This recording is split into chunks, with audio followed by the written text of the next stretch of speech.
मुंबई की तंग गलियों में रहने वाला आर्यन आपके एक आम लड़का था। उसका सपना था कुछ बड़ा करना, अपने माता पिता को उस झुग्गी से बाहर निकालकर एक बेहतर जीवन देना। लेकिन हकीकत अक्सर सपनों से बहुत दूर होती है। आर्यन के पिता एक चाय की टपरी चलाते थे, माँ घरों में झाड़ू पोंछा करती थी। परिवार में पैसे की तंगी हमेशा रहती, लेकिन आर्यन की आंखों में चमक थी, एक ऐसी चमक जो हालातों को चुनौती देने की हिम्मत रखती थी। एक दिन स्कूल में उसके टीचर ने उसे एक कंप्यूटर ओलंपियाड के बारे में बताया। आर्यन को टेक्नोलॉजी में बहुत दिलचस्पी थी, लेकिन घर में तो खाना खाने के लिए भी मुश्किल थी। लैपटॉप तो सपना था, फिर भी उसने ठान लिया वो इस प्रतियोगिता में हिस्सा लेगा। जब उसने पिताजी से कहा कि उसे कंप्यूटर कोचिंग ज्वाइन करनी है, तो उन्होंने साफ मना कर दिया। बेटा, हमारे पास इतना पैसा नहीं है, पढ़ाई पूरी कर ले, फिर कहीं नौकरी ढूंढ लेना। आर्यन को लगा जैसे किसी ने उसके पंख काट दिए हो। उसी मोहल्ले में एक रिटायर्ड इंजीनियर नैनाधीश श्री सेनगुप्ता जी रहते थे। उन्होंने आर्यन की आंखों में उम्मीद देखी और कहा,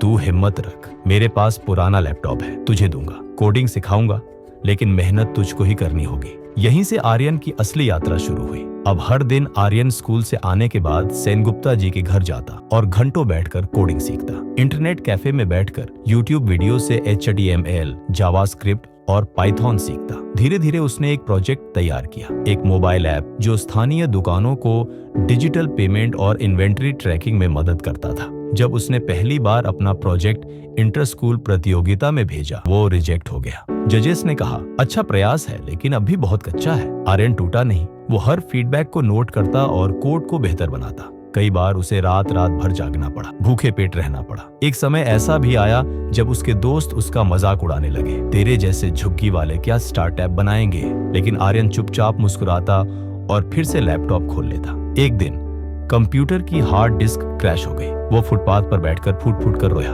उसकी महीनों की मेहनत गई पानी में। यही वो पल था जब वो लगभग हार मानने ही वाला था, लेकिन फिर उसे अपनी माँ की बातें याद आई। बेटा, गिरना कोई शर्म की बात नहीं, लेकिन उठना बहुत बड़ी बात है। उसी रात उसने फिर से शुरुआत की। 6 महीने बाद आर्यन ने एक इंटरस्टेट स्टार्टअप चैलेंज में हिस्सा लिया। इस बार उसका ऐप न सिर्फ स्वीकार हुआ, बल्कि पहला पुरस्कार भी जीता। इनाम था 1 लाख रुपए और एक स्टार्टअप इंक्यूबेशन प्रोग्राम में फ्री में दाखिला। आर्यन अब दिन में कॉलेज और रात में स्टार्टअप पर काम करता। धीरे धीरे उसका ऐप मुंबई के कई छोटे दुकानों में इस्तेमाल होने लगा। 5 साल के अंदर उसने अपनी कंपनी रजिस्टर की, आर्या टेक, जो अब हजारों छोटे व्यापारियों को डिजिटल बनाने में मदद करती है। एक दिन उसी स्कूल में उसे मुख्य अतिथि के रूप में बुलाया गया, जहां से उसने शुरुआत की थी। स्टेज पर खड़े होकर उसने कहा, मैं कोई खास नहीं था, फर्क बस इतना था कि जब सारी दुनिया ने कहा नहीं होगा, तब भी मैंने खुद से कहा एक बार और कोशिश करता हूँ। अब आर्यन हर साल झुग्गियों के बच्चों को फ्री में कोडिंग सिखाता है। उसने सेनगुप्ता जी के नाम से एक स्कॉलरशिप भी शुरू की है, जिससे गरीब बच्चों को लैपटॉप मिल सके।